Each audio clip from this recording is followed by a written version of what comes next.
आसाराम जी बापू के खिलाफ जो आरोप लगे हैं, सारे आरोप झूठे, मनगढ़ंत और बिना किसी तथ्यों पर आधारित है।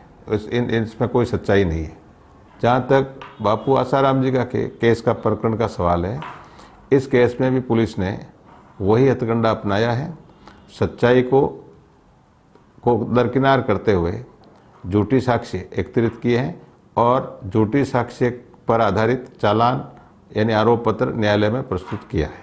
आरोप पत्र जो पुलिस ने न्यायालय में प्रस्तुत किया है, उसमें एक धारा 342 भारतीय दंड संहिता है।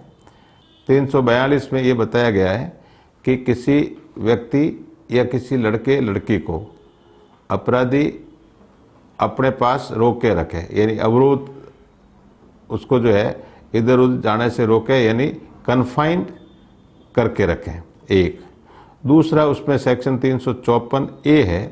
354A में छेड़छाड़ करना बताया जाता है। 376 2G है, 2D है। इन 376 की धारा में बलात्कार करने का आरोप लगता है और बाकी धाराएं जो है उसमें डराने धमकाने का और ट्रैफलिंग का 370 में ट्रैफलिंग है। तो ट्रैफलिंग की इसमें कोई एविडेंस नहीं है। ट्रैफलिंग का आशय यह है, ट्रैफलिंग इसलिए नहीं है कि जब इसमें इस केस में जो विक्टिम है, लड़की जो है, वो उसको अगर छिंदवाड़ा से जोधपुर माणाई आश्रम तक यदि बापूजी के आदमी लेकर के आते और बापूजी को सुपुर्द करते तो ट्रैफलिंग का कोई अपराध घटित होता है। लेकिन इस केस में लड़की आश्रम से अपने माता पिता के साथ रवाना हुई है और स्वेच्छापूर्वक अपने गांव गई है, दिल्ली गई है, दिल्ली से जोधपुर अपनी स्वेच्छा से अपने माता पिता के साथ आई है। इसलिए किसी भी रूप में ट्रैफलिंग जो धारा 376(4) है, इसका कोई अपराध नहीं बनता। दूसरा, पुलिस द्वारा जो आरोप पत्र पेश किया गया है उसमें 376 भारतीय दंड संहिता के अपराध की कोई साक्ष्य नहीं है। 376 में बलात्कार किया जाना होता है, तो इस केस में कोई बलात्कार की साक्ष्य नहीं है, न लड़की के बयान में है, न लड़की के माता पिता के बयान में है।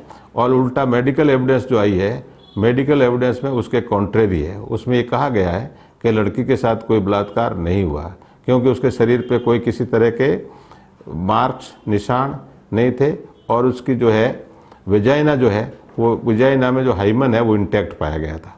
तो ऐसी सूरत में हम निश्चित तौर पे ये कह सकते हैं कि इस लड़की के साथ कोई बलात्कार नहीं हुआ और पुलिस ने ये आरोप पत्र झूठा पेश किया है।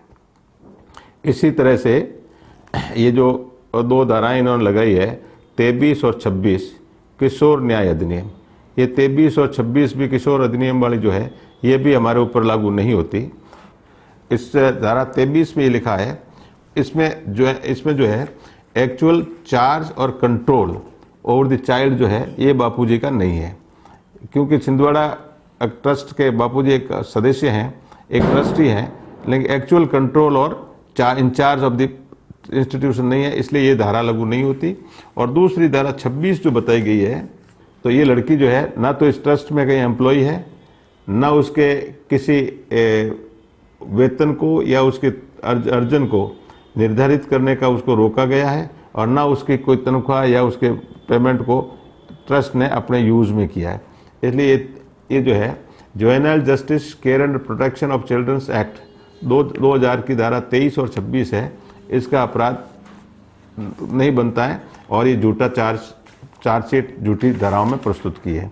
इसी तरह से ये जो दूसरा एक्ट है, नया एनेक्टमेंट आया है, ये आप देखेंगे, ये है protection of childrens from sexual offences act 2012।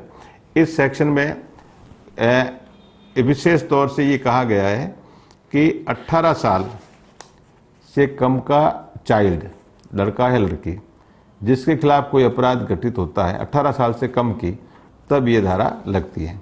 हमारे हिसाब से इस केस में, बापूजी के केस में जो लड़की है, जो विक्टिम है, उसकी उम्र 18 वर्ष से ऊपर है, इसलिए ये पोक्सो एक्ट नहीं लगता।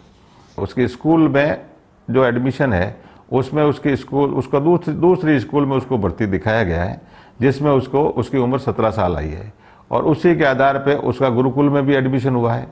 लेकिन प्रथम कक्षा में वो लड़की किस स्कूल में भर्ती हुई, उस संबंध में पुलिस ने अनुसंधान नहीं किया। एक बात, उस लड़की का जन्म अगर अस्पताल में हुआ है तो वहाँ से उसकी डेट ऑफ बर्थ उनको निकालनी चाहिए थी, वो नहीं ली। दूसरा, अगर उस लड़की का जन्म और मृत्यु प्रमाण पत्र अगर उसका नगर पालिका शाहजहाँपुर में अगर है तो उससे संबंधित उनको अनुसंधान करना चाहिए था। हम ये मानते हैं कि वो लड़की जो है घटना के दिन 18 साल से कम उम्र की नहीं थी और 18 साल से ऊपर उम्र की थी, इसलिए ये protection of childrens from sexual offences act Bapuji पे नहीं लगता। इस प्रकरण में छिंदवाड़ा आश्रम की जो लड़कियां हैं, गुरुकुल की जो लड़कियां हैं, उनके और बापूजी के जो दूसरे साधक हैं उनसे भी अनुसंधान किया गया, लेकिन जो साक्ष्य बापूजी के विरुद्ध नहीं आई है, जो पुलिस को समर्थन नहीं दे रही थी, उस साक्ष्य को पुलिस ने विदहेल्ड किया है, यानी रोक लिया है, और अपने खिलाफ जो साक्ष्य थी उसी को आधार मान करके यह आरोप पत्र न्यायालय में पेश किया है।